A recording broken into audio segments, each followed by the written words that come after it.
bersama kami di CNN Indonesia Newsroom bersama Menko Marves Luhut Binsar Panjaitan. Pak Luhut, kita akan lanjutkan lagi perbincangan kita. Kalau tadi kita sudah membahas soal KTT G20 dan juga COP26, soal komitmen pemerintah mengatasi dampak perubahan iklim. Nah, pada saat Anda, kemudian Presiden dan juga para menteri menghadiri KTT G20 dan juga COP26, di sini ribut Pak. Masyarakat kemudian bingung dengan kebijakan yang diambil oleh pemerintah dari luar negeri, dari jauh sana, soal tes PCR menjadi syarat perjalanan transportasi udara. Masyarakat bingung karena kemudian kebijakannya itu berganti-ganti.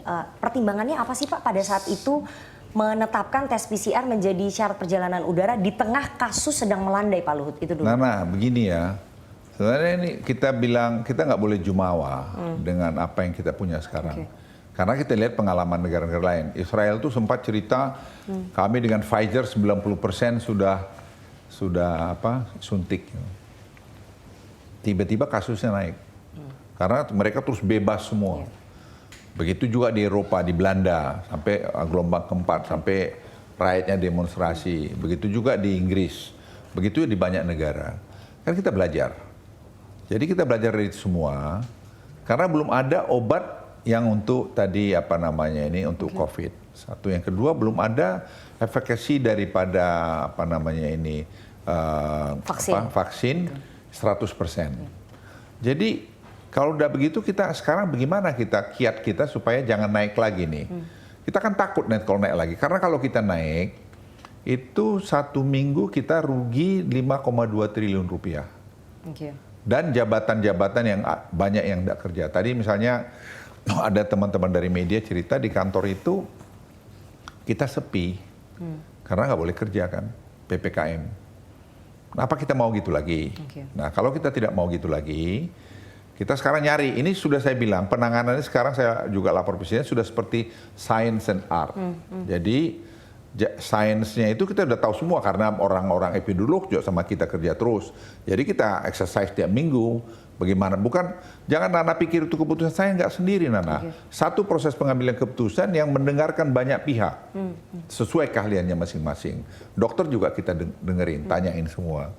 Nah, arti ini ya seni sudah menjudge dengan tadi data yang ada dengan ini, judgment itu dibuat seninya nih gimana nih. Seperti operasi militer sama. Jadi di operasi militer juga ada satu titik kita sudah pakai feeling kita sudah melihat tadi data-data segala macam ini.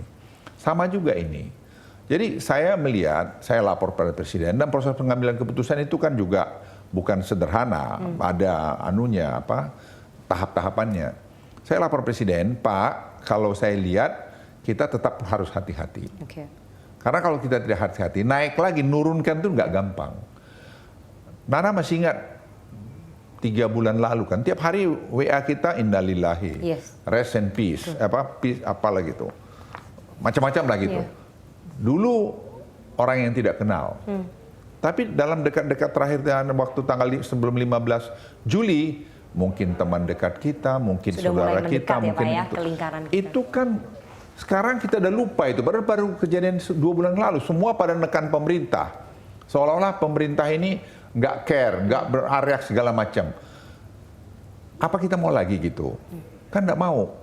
Saya sebagai seorang yang senior dalam hal ini, saya nggak mau dong negara saya begitu lagi. Jadi saya sangat hati-hati melihat itu.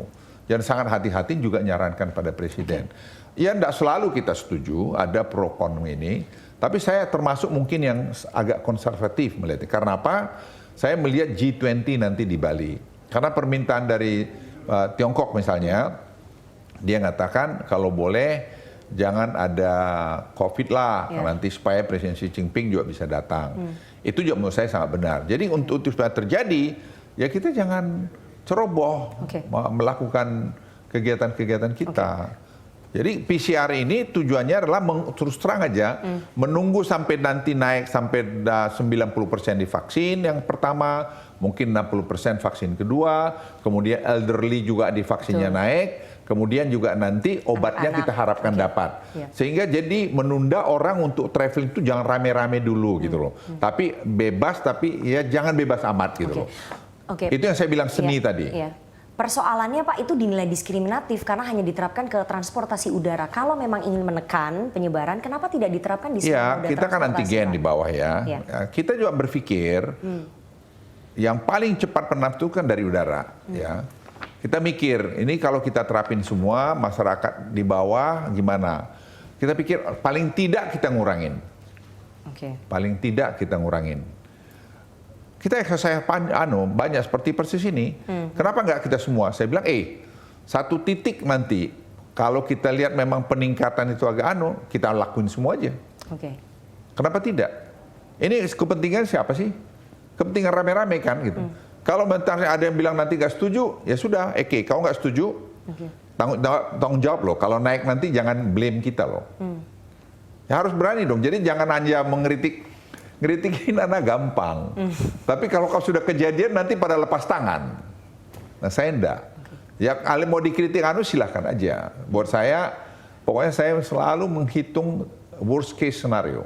Tapi itu merugikan Pak bagi para pelaku transportasi udara, mereka dianggap itu sebagai bentuk diskriminasi. Bahkan ada demonstrasi dari pegawai Angkasa Pura Pak menolak kebijakan itu karena menilai itu kita cek perawat penuh ke Bali.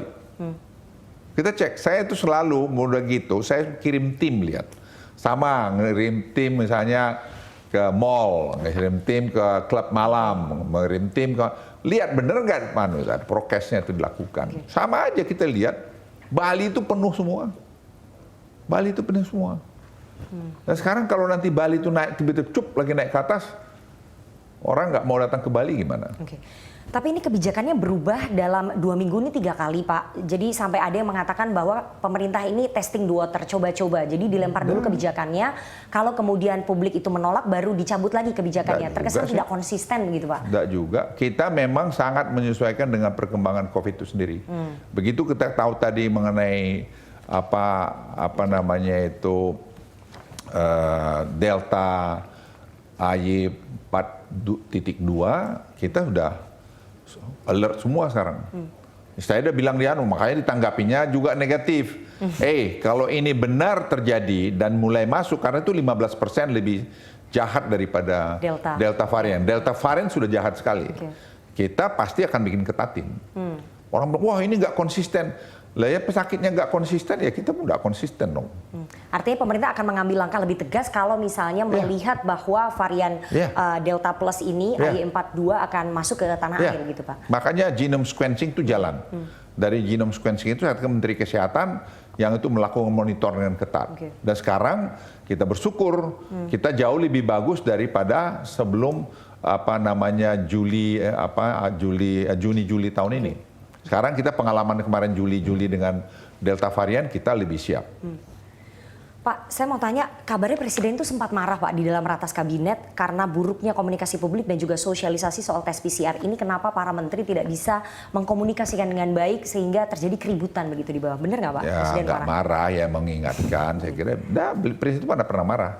Hanya mengingatkan kita sebenarnya. Sekarang makanya kita ngomong nih supaya komunikasi publik jelaskan. Jadi Presiden menegur para menteri karena komunikasinya dan sosialisasinya ke publik. Tidak usah di-exaggerate, hanya Presiden minta supaya kita komunikasi dijelaskan ke publik lah lebih bagus. Gitu. Ton Presiden itu kan begitu aja.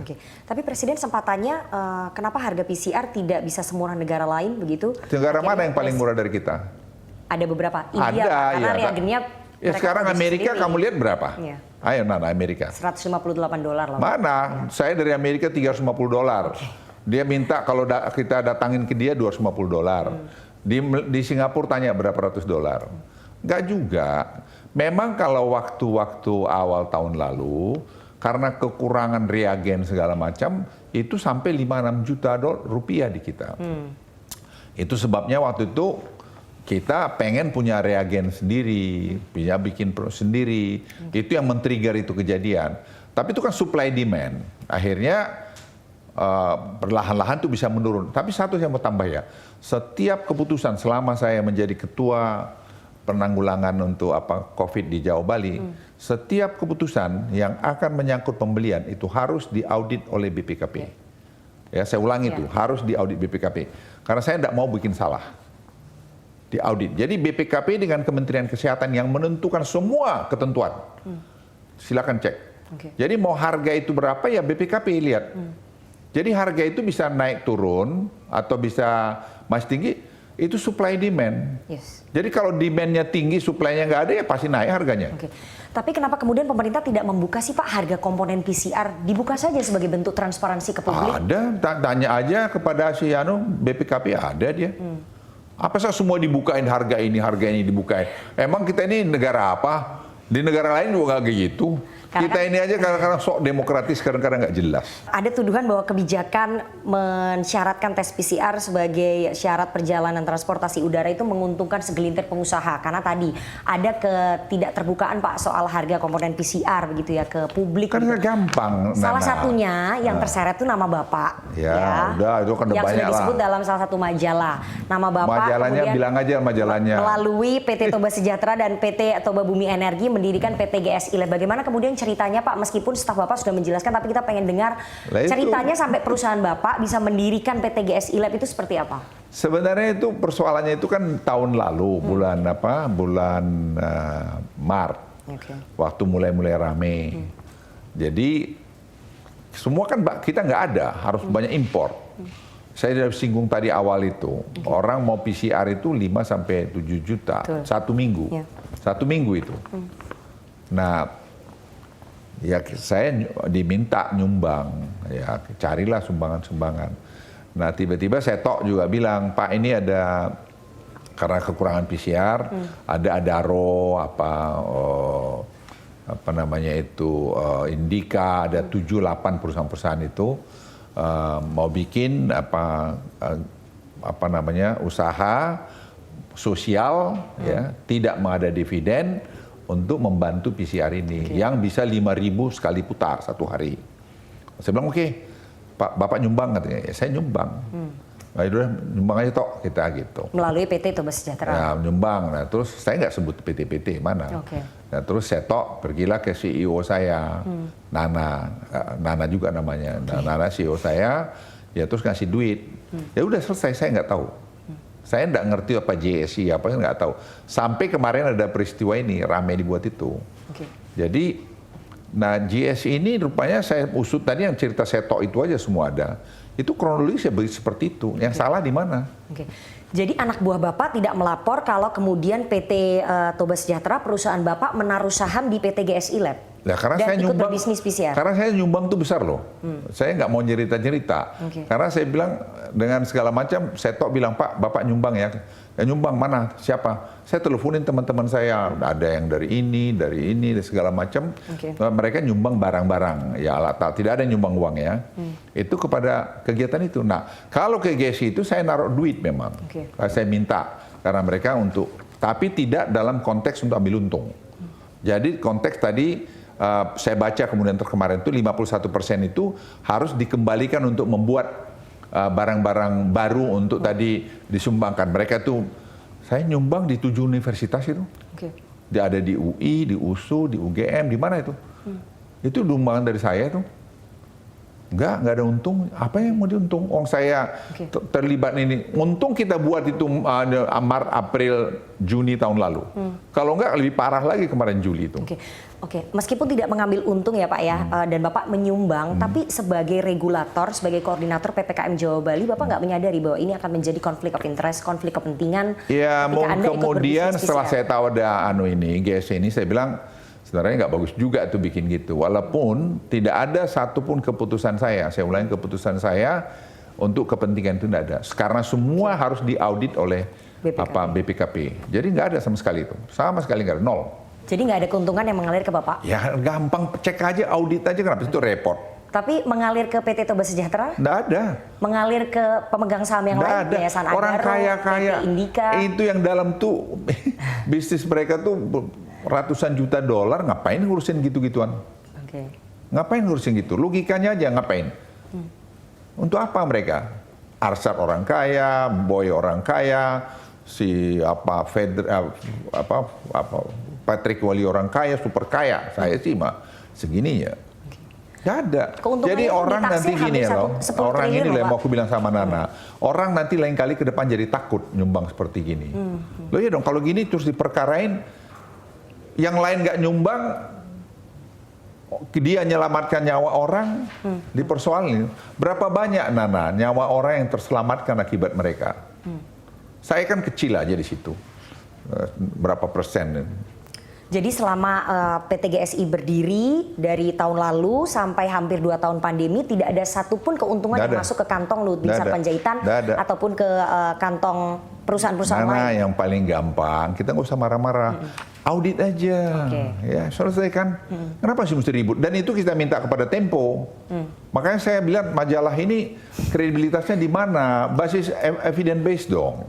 Saya kan tonton juga itu mereka bikin interview sama siapa, podcast mana itu. Itu menurut saya kampungan gitu loh. Kalau Anda sebagai satu media yang kredibel, Anda cover both side dong. Cover both side, lakukan investigasi. Nggak bisa dong hanya kamu dengar ini, dengar itu segini. Sekarang saya bilang, oke, kita ayo. Kau audit hasilnya awas. Kalau saya benar, kau apa? Ayo. Jadi Bapak siap diaudit ya? Oh siap banget, dari awal. Tidak ada ke kantong saya satu peser. Nah buat saya itu untuk apa sih? Uang duit saya dari bisnis saya cukup hidup kok. Saya nyumbangin tuh karena betul-betul ya kemanusiaan, itu aja. Ya. Tapi para pengusaha-pengusaha PCR yang lain pasti dapat untung dong Pak. Nah itu urusan dia, saya nggak tahu. Saya udah bilang Nana, saya nggak ngerti saya punya ada saham di GSI sampai saya ngomong berapa hari lalu. Saya nggak ngerti, betul-betul nggak tahu. Karena saya nggak care juga. Pokoknya saya nyumbang aja udah. Selain siap diaudit Pak, ini kan kemarin Bapak dan juga Pak Erick Thohir dilaporkan ya oleh salah satu koalisi masyarakat sipil ke KPK. Bapak siap nggak kalau diperiksa oleh KPK? Siapa aja, kenapa dipanggil? Siapa aja, kenapa sih enggak? Saya nggak ada yang saya takutin Nana, sepanjang saya itu tidak melakukan itu. Nggak ada. Apa yang saya lakukan? Saya nggak punya bisnis apa-apa dengan itu. Nggak ada. Dan memang dasarnya bisnis itu betul-betul tadi murni untuk kemanusiaan. Sekarang orang mau bikin itu jadi pada mikir, orang si Boy si Arsad jadi bilang kita mau bantu aja kok jadi susah katanya. Ya. Tapi orang jadi bikin berapa nyawa nanti yang bisa hilang kalau mudah-mudahan tidak terjadi lagi ya. Seperti itu. Setelah ini Bapak akan menarik kepemilikan saham Pak dari PT? Ya itu kemarin saya bergumul ya, artinya gumul gini. Karena jumlahnya juga kecil cuma berapa persen ya.